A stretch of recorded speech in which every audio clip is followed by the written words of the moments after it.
दोस्तों, सवाल ये है कि जो सरकार और कॉर्पोरेट कंपनियां विकास कहकर हमें दिखा रही है, क्या वो सच में विकास है या फिर धीरे धीरे हमारी धरती, प्रकृति और आस्था के विनाश की ओर ले जाने वाला कदम है।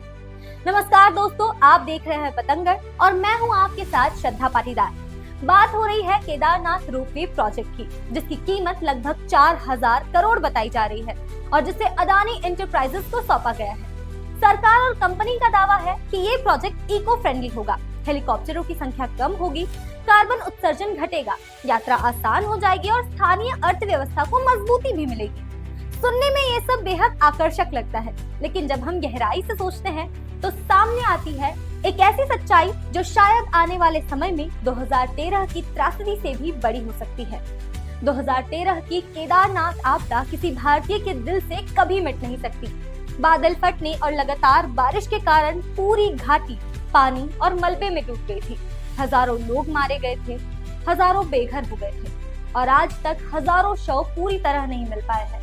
उस समय भी वैज्ञानिक और पर्यावरणविद चेतावनी दे रहे थे कि हिमालयी क्षेत्र अत्यधिक संवेदनशील है और यहाँ अंधाधुंध निर्माण कार्य बड़े पैमाने पर आपदाओं को न्योता दे सकता है।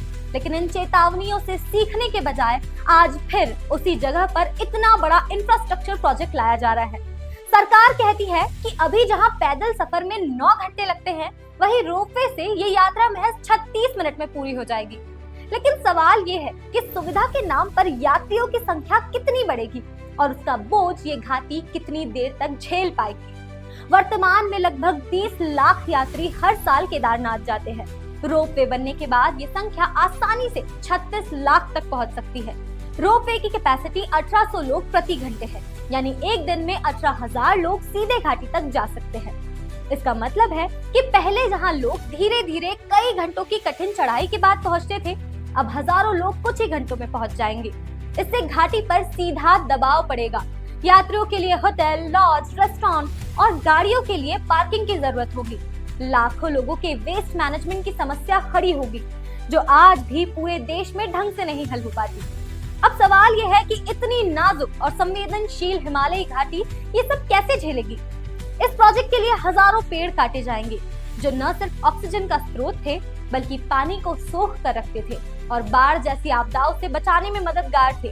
पहाड़ों की खुदाई से भूस्खलन और लैंडस्लाइड का खतरा और भी ज्यादा बढ़ जाएगा और इसका सीधा असर नीचे के मैदान वाले इलाकों में भीषण बाढ़ के रूप में दिखाई देगा। यानी कि कंपनियों के फायदे के लिए पर्यावरण और जनता को नुकसान उठाना पड़ेगा। कंपनियों के लिए तो ये प्रोजेक्ट सोने की खान है।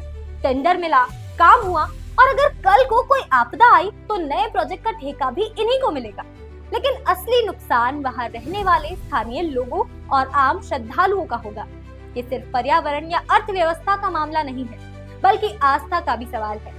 केदारनाथ जैसे पवित्र धाम तक पैदल चढ़ाई करना हमेशा से एक तपस्या, एक श्रद्धा की यात्रा रही है। वहां जाने का मकसद सिर्फ दर्शन करना नहीं होता था, बल्कि वो एक आध्यात्मिक अनुभव होता था जो इंसान को उसकी सीमाओं से ऊपर उठाकर प्रकृति और आस्था के करीब ले जाता था। लेकिन अब ये यात्रा एक साधारण टिकट खरीद अनुभव बन जाएगी। पहले सिर्फ बड़े लोग हेलीकॉप्टर से जाते थे, लेकिन अब हर कोई वीआईपी की तरह रोपवे से पहुंच जाएगा। इसका मतलब है कि आध्यात्मिकता खत्म और इंस्टाग्राम फोटो सेशन बाकी है। निष्कर्ष साफ है, विकास वो होता है जिससे इंसान और प्रकृति दोनों सुरक्षित रहे। लेकिन यदि विकास केवल मुनाफाखोरी, पर्यटन और भीड़ बढ़ाने का साधन बन जाए, तो वो विकास नहीं बल्कि धीमी गति से चल रही विनाश की तैयारी है।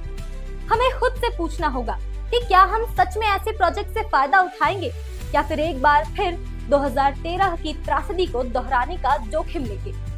सरकार और कंपनियां हमेशा से कह रही है कि ये विकास है, लेकिन असली विकास वही है जिसमें धरती, आस्था और इंसानियत सुरक्षित रहे। अब सवाल आपसे है कि क्या आप मानते हैं कि केदारनाथ जैसे संवेदनशील और पवित्र धाम में रोपवे प्रोजेक्ट नहीं होना चाहिए, या आपको लगता है कि सरकार सही दिशा में कदम उठा रही है?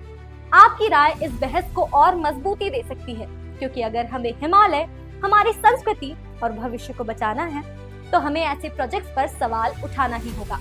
अगर ये वीडियो आपको अच्छा लगा तो लाइक, शेयर और कमेंट कीजिए और ऐसी ही वीडियोस देखने के लिए बतंगड़ को सब्सक्राइब कीजिए।